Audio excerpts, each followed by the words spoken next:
โกกิเบอร์รี่น้องสาวผู้ใหญ่บ้านฟินแลนด์ไม่ทนหลังจากที่โดนแซะโดนว่าโดนบูลลี่แล้วทำให้เกิดความเสียหายแล้วก็เกิดความเสียหายกับค่ายเพลงโตเกียวมิวสิกและก็ลามไปถึงผู้ใหญ่บ้านฟินแลนด์ก็คือพี่ชายก็คือบิ๊กเป็นพี่ชายของโกกิเนาะพี่น้องเนาะล่าสุดเฮาก็ได้เห็นโกกิเข้าแจ้งความร้องเรียนหน่วยศูนย์หน่วยอาชญากรรมทางเทคโนโลยีเนาะพี่น้องเนาะนี่ที่เพิ่นได้ไลฟ์สดชี้แจงให้พ่อแม่พี่น้องได้เบิ่งที่ทางเพจโกกิเบอร์รี่แฟนเพจนี่ค่ะตำรวจสืบสวนสอบสวนอาชญากรรมด้านเทคโนโลยีนี่แล้วทีนี้โกกิก็ได้ไลฟ์สดชี้แจงก็ได้พูดเลยในวันนั้นว่ามันเกิดอะไรขึ้นทำไมโดนคนเขาบูลลี่โพสต์คอมเมนต์ไม่หยุดกระทำแบบนี้ไม่หยุดจนทนไม่ไหวจริงก็เลยพ่วงทนายพัดไปแจ้งความค่ะพี่น้องไปแจ้งดำเนินคดีกับพวกนี้ที่มันทำให้ก็คือคันกับโตโกกิมันบปันไดมันโดนทางค่ายโดนแบบอะไรเยอะแยะนะพี่น้องแล้วก็ทางบิ๊กผู้ใหญ่บ้านฟินแลนด์อย่างเงี้ยก็โดนกระทำโดนแซะโดนด่าแต่ว่าพี่น้องโดนแซะโดนด่ายังไงถึงปังขนาดนี้ล่าสุดงานเยอะมากผู้ใหญ่บ้านฟินแลนด์ตามกับบอท่านมือก่อนน่ะกับไปออกนักร้องข้ามกำแพงน้องพี่น้องเนาะไปออกกับเบสคำสิงไปรายการร้องข้ามกำแพงที่เวิร์กพอยต์พี่น้องเห็นอยู่บอกว่าบอสบิ๊กเคยได้โพสต์ไว้ว่าจะเห็นบอสบิ๊กอยู่ในจอทีวียาวค่ะยาวจนถึงสิ้นปีหรือว่าปีหน้าไปเลยค่ะพี่น้องปังแห้งช่วงนี้ปังมากถ้าใครเข้าไปติดตามเฟซส่วนตัวของผู้ใหญ่บ้านฟินแลนด์หรือว่าเพจผู้ใหญ่บ้านฟินแลนด์นะเนาะพี่น้องเนาะจะเห็นเลยชีวิตช่วงนี้โอ้โหงานล้นงานเยอะมือนี้ก็ไปห่างที่โรบินสันปราจีนบุรีก็ห่างแตกเพิ่งก็ดีใจหลายบอกคือว่าแฟนคลับจะมาล่อตอนรับหลายปานนี้หลายอีหลีแล้วกระทั่งข่ายเองสิเวลาไลฟ์สดกลุ่มปิดแต่ละอีพีนี่โอ้โหแฟนคลับนี่นะแฟนคลับที่เข้าไปดูทั้งกลุ่มปิดโอ้โหหลายหมื่นคนแล้วก็ทั้งหน้าจอเวทีหน้าเวทีไปไก่ชิดเลยแต่ละ EP แล้วก็แต่ละ EP ก็ไม่ธรรมดาพี่น้องปังอีหลีสำหรับผู้ใหญ่บ้านฟินแลนด์แต่ความปังนี่แหละความปังความดังมันก็เลยทำให้คนอิจฉาริษยาต้องหาทางเว้าต้องหาทางแซ่หาทางบูลลี่จนได้จนโกกิเบอร์รี่แฟนเพจน้องโกกิก็ได้ไลฟ์สดผ่านนี่ค่ะขออนุญาตน้องโกกินะคะเดี๋ยวจะเปิดคลิปในช่วงชี้แจงเรื่องดราม่าให้พี่น้องฟังมันเป็นจังไดเขาคือมาด่ามาบูลลี่เรื่องอีหยังแน่ไปฟังกันเลยนะคะ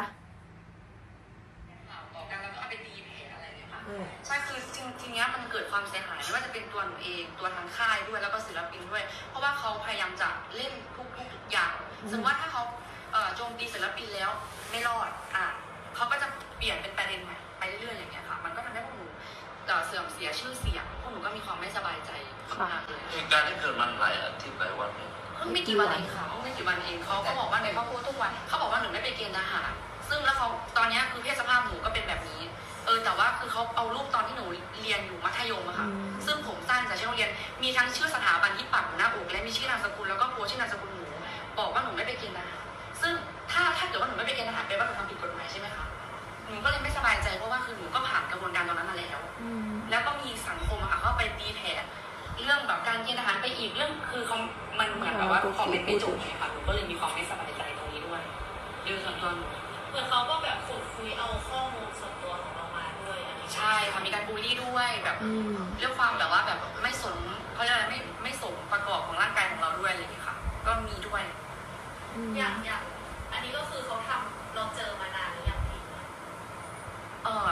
สำหรับส่วนตัวหนูใช่ไหมคะตัวหนูเองหนูเพิ่งเจอแต่ว่าก่อนหน้านั้นก็คือเขาโจมตีทุกอย่างเกี่ยวกับแบบธุรกิจของพวกหนูหรือค่ายของพวกหนูไม่ว่าจะเป็นตัวพี่ชายหนูหรือว่าทุกอย่างค่ะพยายามจะโจมตีตลอดเวลาถ้าทำที่แบบว่าเราเองก็ไม่เคยที่จะแบบว่าคือพวกหนูเองก็ยังเด็กแล้วก็ยังใหม่ด้วยถ้าสมมติว่าหลายๆท่านรู้สึกอยากจะวิพากษ์วิจารณ์เรื่องผลงานหรือเรื่องต่างๆพวกหนูไม่ซีเรียสเลยนะคะพวกหนูน้อมรับแล้วก็รับฟังแล้วก็ปรับปรุงแล้วก็แก้ไขแต่ในวันหนึ่งมันถึงจุดที่ว่าเขามีการ สร้างประเด็นที่มันทำให้เราเสียหายอะค่ะหนูก็เลยมีความไม่สบายใจตรงนี้ก็เลยได้มาตรงนี้ค่ะแล้วก็เพจที่เขาทำนี่คือเป็นแค่ผู้ใช้บัญชีเดียวใช่ไหมคะไม่ใช่แบบหลายบัญชีน่าจะมีหลายบัญชีค่ะที่เหมือนลักษณะพยายามช่วยกันใช่ค่ะนะครับแล้วก็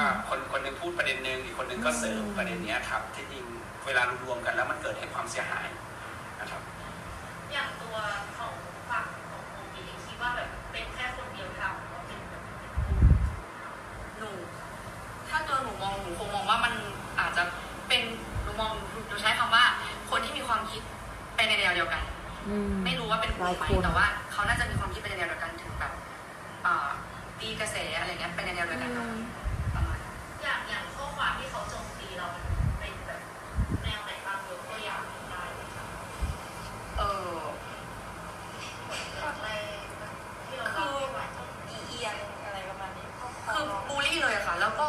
ก็มีการแบบเหมือนคนเพื่อความสะใจค่ะพี่อย่างเช่นสมมุติว่าแบบเห็นแบบอะไรนิดๆหน่อยที่เราเอาไปโพสแล้วก็เอามาแบบว่าแบบเหมือนพยายามที่จะแบบว่าทำให้เราแบบดูไม่ดีตลอดเวลาเลยอย่างเช่นสมมุติว่าเราทำอะไรก็ตามที่เราอัปเดตเพราะเราเป็นคนโซเชียลเนาะอัปเดตเขาก็จะเอามาแบบเป็นมุมนึงแล้วสมมติว่าอย่างเช่นกรณีล่าสุดน้องแบบว่าเรามีการเคลียร์ปัญหาให้กับศิลปินเขาก็สมมติว่าพี่หนูเคลียร์ปัญหาให้กับศิลปินคนนึงเขาก็บอกว่าแบบแล้วเรื่องของตัวเองยังไม่เคลียร์อะไรคือเหมือนเขาจะพยายามเอาอีกเรื่องนึงมากลบอย่างเงี้ยค่ะใช่เหมือนเขาก็อยากแบบพูดคุยอยากให้เราแบบเอาเรื่องเสียหายของเรามาใช่ค่ะแล้วสิ่งที่เขาโพสออกไปก็คือไม่ใช่ความจริงด้วยถ้าเป็นเรื่องหนูมาวันนี้คือไม่ใช่ความจริงแน่นอนส่วนอะไรที่เป็นความจริงหนูกับพวกหนูน้องกันพวกหนูก็พร้อมกลับอยู่แล้วค่ะอย่างเคสนี้เราอยากให้ผู้การแบบช่วยค้นหาว่าอะไรเกี่ยวกับคดีนี้บ้างได้ก็อย่างเคสนี้ก็คือหนึ่งก็อยากจะเตือนสำหรับผู้ที่ไปโพสเนี่ยกฎหมายมันสูงนะตามที่กล่าวไปแล้วนะถ้าหมิ่นเนี่ยก็ปล่อยยาเลยนะสองคนที่แชร์นะถือว่าโชคครับคนที่แชร์ก็โดนนะครับอย่างคนที่แล้วที่เรามีคดีดังๆแล้วไปแชร์เนี่ยผมไล่เลยนะงั้นคนที่แชร์เนี่ยนึกว่าสบายใจสนุกแชร์ไปมีความผิดด้วยนึกว่าตำรวจไซเบอร์ตามไม่ได้ไม่ใช่ไปแชร์เรื่องเว็บพนันแชร์เรื่องภาพลามกหรือแชร์ในสิ่งที่เขาโดนลักษณะแบบนี้ของโกกีเนี่ยเรามีเครื่องมือนะครับกองวิเคราะห์นั่นหรือนี่เราไล่ล่าตลอดลักษณะที่จะเข้าปอยยาหรือเข้าพรบคอมหรือเข้าไซเบอร์หรือพื้นที่ก็ตามเราประสานงานกันหมดนะครับไม่มีตำรวจว่าผลักภาระให้พื้นที่หรือพื้นที่มาให้ไซเบอร์ไม่ใช่เราร่วมคู่ขนานในการทำทุกคดีและจะต้องไล่ล่าจนกว่าจะรู้ว่าเป็นอวตารแม้เป็นอวตารเดี๋ยวก็ตู้ก็ต้องไปตามว่ามันอวตารจริงไหมอยู่ที่ไหนไม่ใช่อวตารแล้วจบเลยไม่ใช่นะครับงั้นก็เตือนพวกเราทั้งหมดนะครับการลงโพสต์ใน Facebook แล้วก็ในสื่อต่างๆระมัดระวังครับนะครับตำรวจไซเบอร์กัดไม่ปล่อยเช่นเดียวกับเว็บพนันผมกัดไม่ปล่อยนี่แหละค่ะตำรวจไซเบอร์รู้หมดใครจะโพสอะไร